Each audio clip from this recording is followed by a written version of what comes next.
గత 2 రోజులుగా రాష్ట్రంలో వైసీపీ నేతల వికృత చేష్టలపై గుంటూరు జనసేన నేతలు ఆగ్రహం వ్యక్తం చేశారు. లడ్డూనే ఈ కల్తీ వ్యవహారాన్ని తప్పుదోవ పట్టించేందుకు వైసీపీ నేతలు కుట్రలు చేస్తున్నారని జనసేన గుంటూరు పార్లమెంట్ ఇన్ఛార్జ్ బోనబోయిన శ్రీనివాస్ యాదవ్ మండిపడ్డారు. గత 2 రోజులుగా రాష్ట్రంలో జరుగుతున్నటువంటి అంశాలపై గురించి ఈరోజు మేము జనసేన పార్టీ తరఫున రాష్ట్ర ప్రజలకి వివరణ ఇచ్చుకోవడానికి ఈరోజు నాకు సమావేశమయ్యాం. వైసీపీ పార్టీ ఏదైతే గతంలో అధికారంలో ఉన్నప్పుడు తిరుమల తిరుపతి దేవస్థానానికి సంబంధించి పవిత్రమైనటువంటి ప్రసాదం లడ్డూ తయారీలో కల్తీ నెయ్యి ఉపయోగించారని చెప్పి సిట్ నివేదికలో పేర్కొనడం జరిగింది. ఆ అంశాన్నే సిట్ స్పష్టంగా చెప్పింది. దానిపై చర్యలు తీసుకోమని అందరం కోరుతా ఉన్నాం. అంటే మేము చాలా సున్నితంగా భక్తుల మనోభావాలు దెబ్బతినకుండా చెప్తా ఉన్నాం. ఎందుకంటే మేము కూడా ఆ రోజు నా లడ్డు తిన్నవాళ్ళమే. మేము కూడా వెంకటేశ్వర స్వామి భక్తులమే. ఆ లడ్డు తిన్నప్పుడు దానిలో ఏదో కలిసింది, రసాయన పదార్థాలు కలిసినాయి, కొవ్వు పదార్థాలు కలిసినాయి అనేటువంటి మాటలు వినడానికి మాకు కూడా కొంచెం ఇబ్బందిగా ఉంటుంది. సో దానిపై మేము చాలా సున్నితంగా చెప్తా ఉన్నాం. మా నాయకుడు పవన్ కళ్యాణ్ గారు అదే చెప్తా ఉంటారు. భక్తుల మనోభావాలు దెబ్బతినకుండా మనం ప్రజలకి విషయాన్ని చేరవేయాలి, కాబట్టి మీరు చాలా జాగ్రత్తగా మాట్లాడండి అని చెప్తా ఉంటారు. మేము అదే చేస్తా ఉన్నాం. కానీ వైసీపీ నాయకులు పదే పదే ఆ విషయాన్ని గుర్తు చేస్తూ మేము దానిలో అది కలపలేదు, ఇది కలపలేదు, ఆ కొవ్వు కలపలేదు, ఈ రసాయనం కలపలేదని భక్తుల మనోభావాలు దెబ్బతీసే విధంగా ప్రవర్తిస్తూ ఉన్నారు.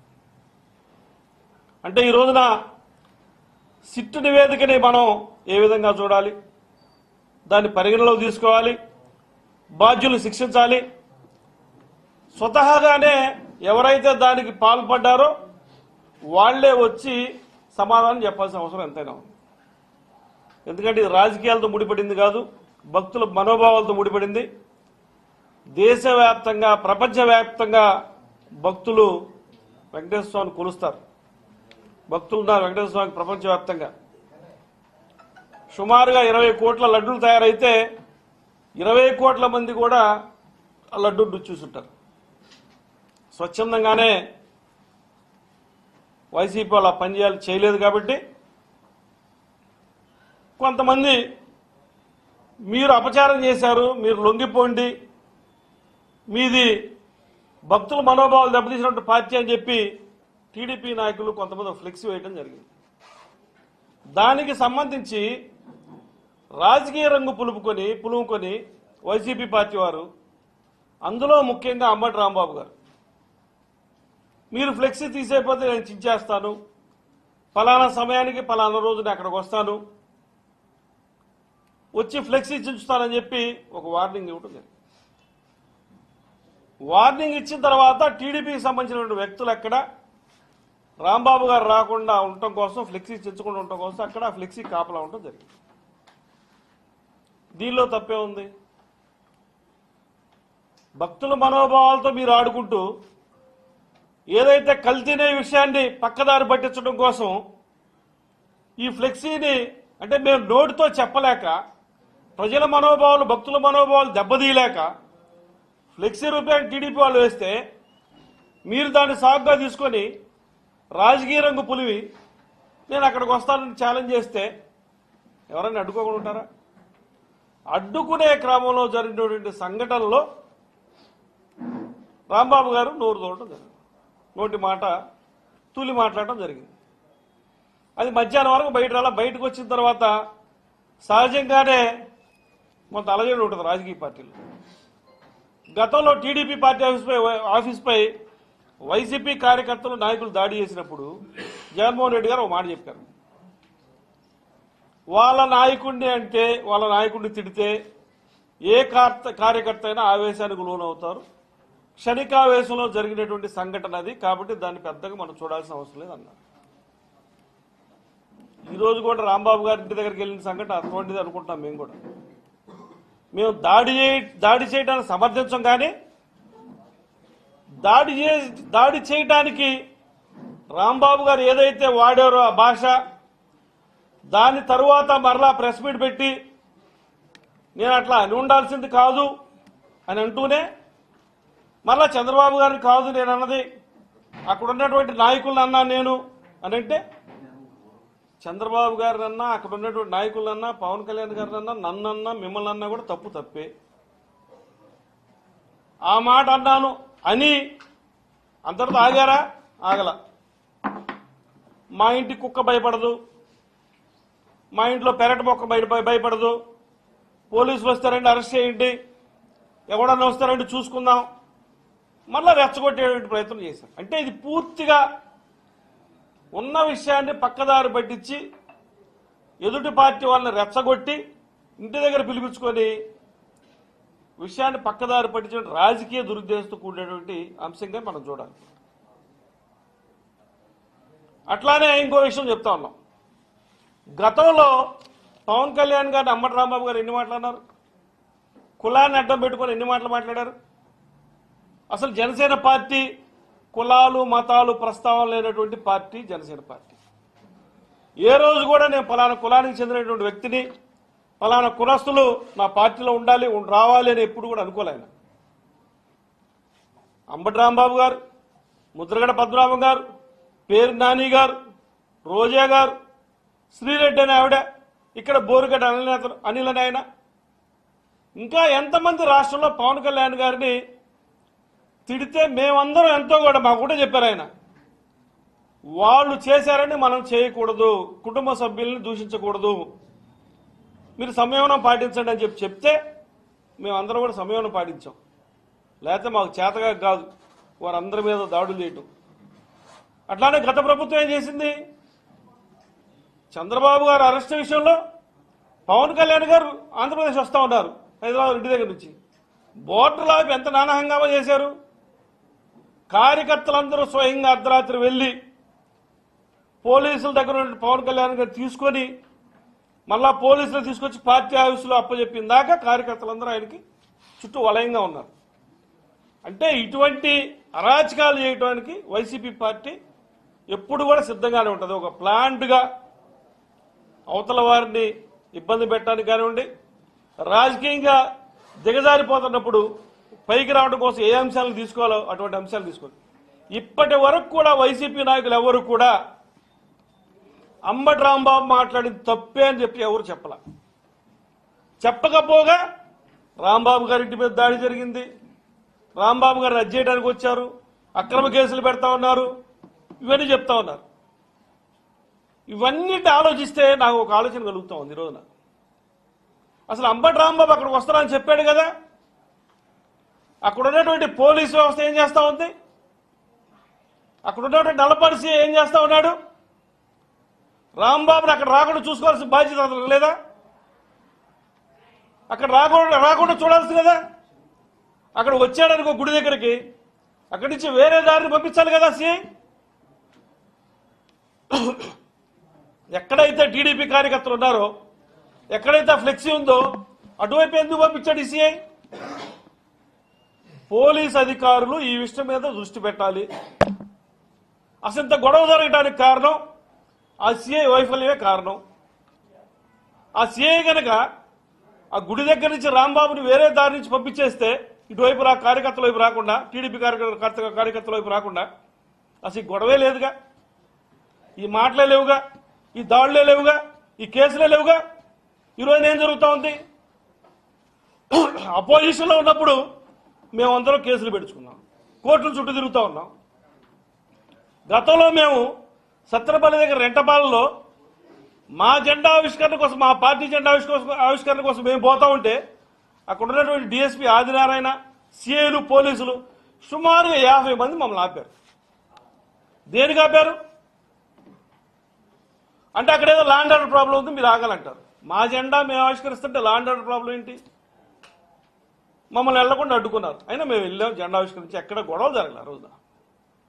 అంటే ఓ ప్రయత్నం చేశారు మమ్మల్ని ఆపడానికి. వాళ్ళకి ఏదో ఇన్ఫర్మేషన్ ఉంది, మీరు అక్కడికి వెళ్ళవద్దు సార్ అని వచ్చారు. అయినా మేము గొడవలు జరగని చెప్పి వెళ్ళాం, గొడవలు జరగకుండా చేసుకొని వచ్చాం. అంటే ఈ రోజున పోలీసు వ్యవస్థలో ఉన్నటువంటి ఆ నల్లపాడులో ఉన్నటువంటి ఈ యొక్క నల్లపాడు పరిధిలో ఉన్నటువంటి ఈ సంఘటనని సీఏ ఏం చేస్తా ఉన్నాడు? ఎందుకు ఆపలేకపోయాడు రాంబాబుని? పోనీ కార్యకర్తలు ఎందుకు అక్కడి నుంచి పంపించలేకపోయాడు? కానీ ఈ రోజు మాత్రం ఏంటి, అంబటి రాంబాబు ఇచ్చిన కేసు మీద టీడీపీ కార్యకర్తల మీద కేసు పెట్టాడు. అంబటి రాంబాబు మీద కేసు పెట్టారు. లా అండ్ ఆర్డర్ ఎంత విచ్ఛిన్నమైంది 2 రోజుల్లో. మేము దీనిపై డీజీపీ గారిని, ఐజీ గారిని కలవదలుచుకున్నాం. అసలు ఈ సంఘటన జరగడానికి కారణం నల్లపాడు సిఐ ఆ రోజున సరైనటువంటి చర్యలు తీసుకోకపోవటమే. ఈ విషయంపై ప్రభుత్వం కూడా దృష్టి పెట్టాలి. కొంతమంది పోలీస్ అధికారులు ఇంకా ఉన్నారు. మేమేదో గత ప్రభుత్వంలో ఇబ్బంది పడ్డాం, ఈరోజు మాకు మంచి పోస్టింగ్లు కానీ వస్తున్నారు తప్పితే లా అండ్ ఆర్డర్ మర్చిపోయారు. మేము చెప్తా ఉన్నాం, ఈ రోజున ప్రభుత్వంలో ఉన్నాం కాబట్టి చెప్తా ఉన్నాం, మీరు సక్రమంగా లా అండ్ ఆర్డర్ మెయింటైన్ చేయాలి. అట్లానే రాంబాబు గారి ఇంటిపై దాడి జరుగుతూ ఉంటే, అంతమంది వస్తూ ఉంటే ముందుగా ఎందుకు చర్యలు తీసుకోలేకపోయారు మీరు? పట్టాపురం సిఐ గారు ఓ పక్కన అక్కడ జరిగింది, మళ్ళీ ఇక్కడ జరగబోతా ఉంది, ఈయన కూడా సైలెంట్గా ఉన్నాడు. దేనికోసం ఇది? ఎవరి మెప్పు కోసం? అంటే రాంబాబును కొడితే మిమ్మల్ని మెచ్చుకుంటారా ప్రభుత్వంలో ఉన్నటువంటి వారు? ఈరోజు ఎంత అయింది? ఎంత రచ్చయింది?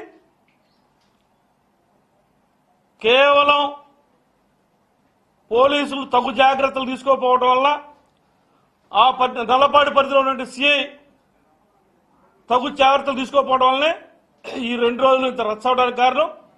ప్రపంచవ్యాప్తంగా కూడా ఈ దాడులు చేసే సంస్కృతి వచ్చిందని చెప్పి అనుకోవడానికి కారణమని నా యొక్క సొంత అభిప్రాయం. దీన్ని ప్రభుత్వాలు ఏ విధంగా తీసుకుంటారో తీసుకోవాలి. ఇటువంటి చర్యలు మరలా జరగకుండా చూసుకోవాలి. చూసేటువంటి ఆఫీసర్లే ఉంచాలి. దాడులు చేస్తామని మేము చెప్పం, మేము దాడులు చేస్తాం మీరు మా కాపలా ఉండండి మేము అడగం. కానీ ఏమి జరగబోతుందో పోలీస్ అధికారి గుర్తించాలి. ముందుగానే గుర్తించి తగు జాగ్రత్తలు తీసుకోవాలి. అంటే మేము చెప్పాం, ఉదాహరణకి గతంలో సత్యనపల్లిలో మమ్మల్ని ఆపినప్పుడు, అంటే అప్పుడు పోలీసు వ్యవస్థ బాగుందనే, ఆ మాత్రం కూడా మీరు చేయలేరా? పక్కదారిని పంపించేటువంటి జాగ్రత్తలు కూడా మీరు తీసుకోలేరా? ఈ రోజున ప్రభుత్వానికి ఎంత చెడ్డ పేరు వచ్చింది. మేము దీన్ని సహించం, ఎవరు డ్యూటీ వాళ్ళు చేయాల్సిందే. కర్రలు పట్టుకోవడానికి సహించం, దాడులు చేయడానికి మేము ఒప్పుకోం. అట్లానే అవతల వారు ప్రేరేపించడానికి వచ్చినప్పుడు పోలీసు వారు వాళ్ళని కంట్రోల్ చేయాల్సిన బాధ్యత ఉంది. అట్లా కంట్రోల్ చేయకపోతే వారి మీద ప్రభుత్వ అధికారులు, డీజీపీ గారికి మేము చేస్తాం. దీనిపై విచారణ చేయాలి ముందు. అసలు దేనికని రాంబాబు అటువైపు వచ్చే విధంగా వస్తుంటే మీరు చూస్తూ వెళ్ళకుంటున్నారు. దీనికి ఏ సమాధానం చెబుతారు? దీనికి బాధ్యులు ఎవరు? అసలు కొంతమంది ప్రభుత్వాన్ని నిందిస్తూ ఉన్నారు. ఈరోజు రాంబాబు గారి భార్య ఎమ్మెల్యే గారిని అంటా ఉంది, హోమ్ మినిస్టర్ గారిని అంటా ఉంది, ఎమ్మెల్యే డాక్టర్ రాంబాబు గారి కూతురు ఎంపీ గారిని అంటా ఉంది. దీని అంతటికీ కారణం ఏంటి? తెలుగుదేశం కార్యకర్త ఉన్న వైపు రాంబాబు రావటమే కారణం. రాంబాబు అటు రాకుండా నిరోధించాల్సిన బాధ్యత నల్లపాడు సిఐది.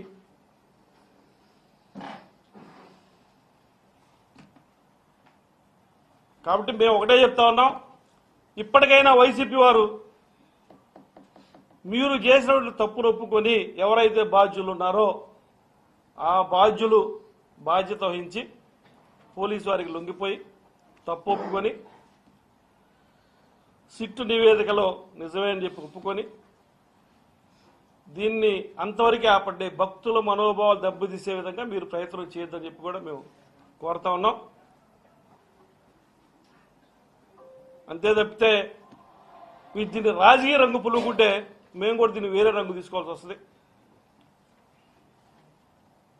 ప్రత్యేకించి భక్తుల మనోభావాలతో మీరు రాజకీయం చేయొద్దని చెప్పి కూడా కోరుకుంటూ సెలవు తీసుకుంటాం.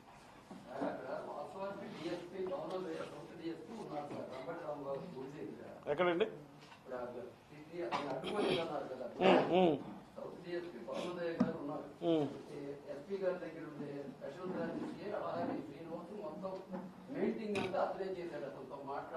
ఎక్కడ ఎక్కడ ఎక్కడండి?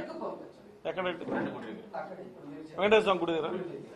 అంటే ఇప్పుడు నేనేమంటున్నానంటే అక్కడ సిఐ అలవాటు నిమిత్తం మాత్రం మీరు ఇప్పుడు అతను శ్రీనివాస్ కావచ్చు డిఎస్పీ మేము కాకుండా మేము గమనించాం. అంటే నేనేం చెప్తున్నానంటే అసలు కారణం ఎవరనేది గుర్తించాలా పోలీస్ అధికారులు. రాంబాబు రావడానికి కారణం లాండ్ ఆర్డర్. ఎవరున్నా కూడా చుట్టుపక్కల ఎవరున్నా కూడా ఏ అధికారి వచ్చినా కూడా సపోర్ట్గా వస్తారు తప్పితే కన్సర్న్ అధికారికే అధికారాలన్నీ. డెసిషన్ తీసుకోవాల్సింది అతనే. ఇప్పుడు నల్లపాడు పరిధిలో కేసు తీసుకుంటారా లేదా ఎస్పీ గారు కేసు తీసుకుంటారా? రిజిస్టర్ చేసేది ఎవరు? ఇప్పుడు కేసు పెట్టారు, ఎవరు కేసు రిజిస్టర్ చేయాలి? నల్లపాటి సిఐ గారు రిజిస్టర్ చేయాలి. సో లాండ్ ఆర్డర్ ఎవరు మెయింటైన్ చేయాలి? నల్లపాటి సిఐ గారు మెయింటైన్ చేయాలి. ఇప్పుడు వృద్ధాస్తమాన్ అక్కడ ఉద్యోగం చేసే వ్యక్తి తెలుసుద్ది సిచ్యువేషన్ ఏంటో. బయట నుంచి వచ్చిన డిఎస్పీ గారికో బయట నుంచి వచ్చిన సిఐ గారికో లేదా అడిషనల్గా వస్తారు వాళ్ళు సపోర్ట్గా. ఈయన ఏది డేస్ ఇస్తే దాన్ని అమలు పరచాలి వాళ్ళు, అంతే కదా. సరే ఎనీహౌ మీరు చెప్పినట్టుగా మేము ఒకటే కోరుతా ఉన్నాం, ఇటువంటి సంఘటనలు జరగకూడదు. జరగకుండా ముందస్తు చర్యలు తీసుకోవాలి. ముందస్తు చర్యలు తీసుకునే వారిపై చర్యలు తీసుకోమని మేము కోరుతా ఉన్నాం డీజీపీ గారిని. రిటర్న్గా కూడా ఇవ్వదలుచుకున్నాం మేము. ఎందుకంటే భవిష్యత్తులో ఇటువంటి వీళ్ళు చూస్తా ఊరుకుంటే ఇట్లానే జరుగుతూ ఉంటే చెడ్డ పేరు ఎవరికి? ప్రభుత్వానికే కదా. సో అటువంటి విపేక్షించే పని లేదు. ఇక ఎవరి డ్యూటీ వాళ్ళు చేయాలి, అంతే కదా. నా పని నేను చేయాలి. ఏం చేయాలి నా పని? నేను ప్రభుత్వానికి ఏదైతే చెడ్డ పేరు రాకుండా ఉండాలో లేదా సంక్షేమ పథకాలు ఎక్కడైతే అందాలో పేద ప్రజలకి అందించే బాధ్యతగా ప్రభుత్వంలో ఉన్నటువంటి తీసుకోవాలి. అధికారుల డ్యూటీ అధికారులు చేయాలి. పోలీస్ అధికారి పోలీస్ వ్యవస్థను కాపాడుకోవాలి, రెవెన్యూ అధికారి రెవెన్యూ వ్యవస్థను కాపాడుకోవాలి. అపోజిషన్ వాళ్ళు వాళ్ళ పని వాళ్ళు చేస్తూ ఉంటారు, రెచ్చగొట్టే వ్యాఖ్యలు చేస్తూ ఉంటారు. నీకు రాంబాబు చెప్పకుండా అలా చెప్పొచ్చాడు, నేను అక్కడికి వస్తాను చుంచుతాను. ఈ 2 రోజుల ఎపిసోడ్ మొత్తం అక్కడే జరిగింది. దేనికంత అలసత్వం, అంత ఈజీనెస్ ఏంటి, అసలు అంత భయం ఏంటి? రాంబాబు వెనక పంపించాలి, వేరే రూట్లో 4 రూట్లు ఉంటాయి ఎక్కడి నుంచి వెళ్ళాలంటే, రాంబాబు ఇంటికి వెళ్ళాలంటే. నన్ను అడిగినా నేను చెబుతాను, ఆ ఏరియాలో ఉండేవాడు కాబట్టి. ఆయన తెలీదా అక్కడ ఉద్యోగం చేసేవాడు? ఈయన తెలీదా ఇక్కడ పట్టాపురం సిఐకి ఈ ఏరియాలో ఎక్కువ మంది వస్తారు తెలుగుదేశం కార్యకర్తలు? ఎమ్మెల్యే గారు చెప్పలేడా అమ్మ మనం వెళ్ళకూడదని? సో మేము ఉన్నాం, మా నాయకుడు అన్నారు కాబట్టి మాకు బాధ కలుగుద్ది, మేము వస్తాం. ఇప్పుడు ఎమ్మెల్యే గారు కూడా నాయకుడు అంటే బాధతోనే కొద్ది వచ్చేది ఎవరైనా. ఇప్పుడు ఎమ్మెల్యే గారి మీద కేసు పెడితే ఆయన కేసు పెట్టకుండా తీసుకోకుండా ఉన్నాడా? తప్పులు పోలీసు వాళ్ళు చేసి శిక్షలు మేము అనుభవిస్తున్నాం ఈ రోజున. ప్రభుత్వంలో ఉండి అధికారం లేనప్పుడు కోర్టు చుట్టూ తిరిగాం, అధికారంలో పోలీసులు చేసే తప్పులకి మేము మళ్ళీ కోర్టు చుట్టూ తిరగాల? అందరూ మేము లేవనుకుంటారు, ఉన్న వాళ్ళందరూ కోర్టు చుట్టూ తిరగాలిగా. దేనికి అవసరం ఎందుకు వచ్చింది? మేనేజ్ చేసుకోలేనప్పుడు మనం అక్కడ ఉంటే అనవసరం. మేమున్నాం, మా కార్యకర్తలను అదుపులో పెట్టుకోవాలనుకుంటాం, మ్యాక్సిమం అదుపులో పెట్టుకుంటాం. మా నాయకులు మేము కూర్చొని మాట్లాడుకుంటాం అందరం, ఇది చేయొచ్చు ఇది చేయకూడదు. మా దగ్గర ఉన్నట్టు కుర్రాళ్ళు ఏం చేస్తారు, ఎవరు మనస్తత్వం ఎట్టంటే మాకు తెలుసు. మేము వాళ్ళకి ముందుగా చెప్తాం, మన పలానా చోటకి వెళ్ళబోతామని, ఇట్లా జాగ్రత్తగా ఉండాలి, మనం ఇట్లా చేయకూడదు, ఇట్లా చేయి, ఇట్లా ఉండాలి. అంటే పోలీసు వారికి ఇంకా ఇంటెలిజెన్స్ ఎక్కువ కదా మనకన్నా. మనకన్నా వాళ్ళు చాలా గొప్ప వాళ్ళది కదా ఫీలింగ్. మరి వాళ్ళు ఎందుకు కనిపెట్టలేకపోయారు? అంటే నేను ప్రభుత్వంలో ఉండి కూడా ఎందుకు విమర్శిస్తున్నానంటే, ఈ సంఘటన దేశవ్యాప్తంగా కూడా చర్చనీయాంశం. అసలు కల్తీనే వ్యవహారం పక్కపోయి ఆ దోషులు హ్యాపీగా నవ్వుకుంటూ తిరుగుతూ ఉన్నారు. ఈ రోజున రాంబాబు ఇంటికి వరుసగట్టి నాయకులు రావడం, పరామర్శించి ఏదో జరిగిపోయింది, ఇక్కడ రాంబాబుకి అన్యాయం జరిగిపోయింది, రాంబాబు ఇంటిపై దాడి చేశారు, రాంబాబు కుటుంబ సభ్యులు భయభ్రాంతులకు గురయ్యారు, ఇది వస్తా ఉంది బయటికి. అసలు విషయం పోయింది. దానికి కారణం ఏంటి? మూల కారణం ఏంటి అసలు?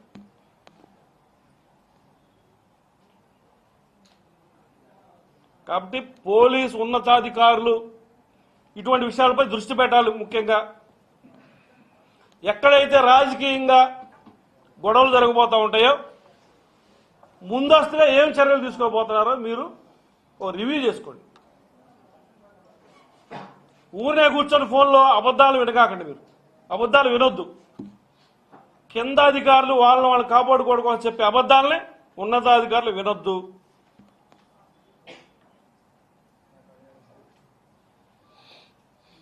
కాబట్టి దీనిపై కూడా అసలు మూల కారణం విశ్లేషించమని మేము డీజీపీ గారిని, డీఐజీ గారిని కలవదలుచుకున్నాం. ఈ విషయాన్ని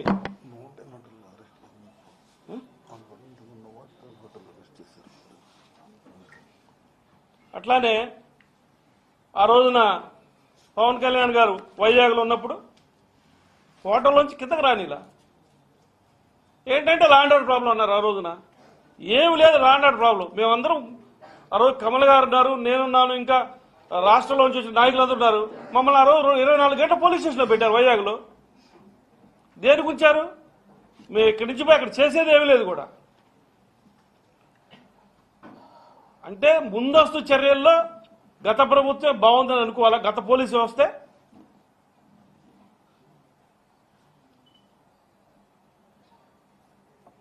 ఈ రోజున కుంటి సాకులు చెప్తూ స్టేషన్లో ఉన్నటువంటి అధికారులందరూ కూడా ఇట్లా పబ్బ గడుపుకుంటా ఉన్నారా?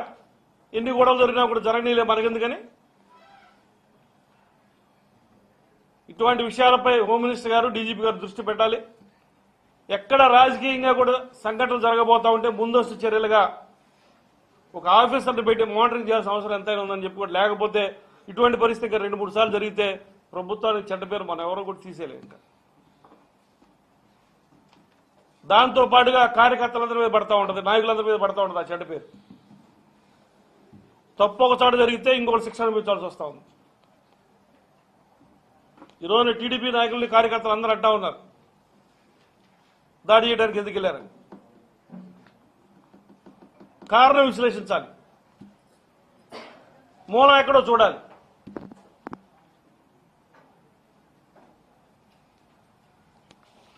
ఓకే,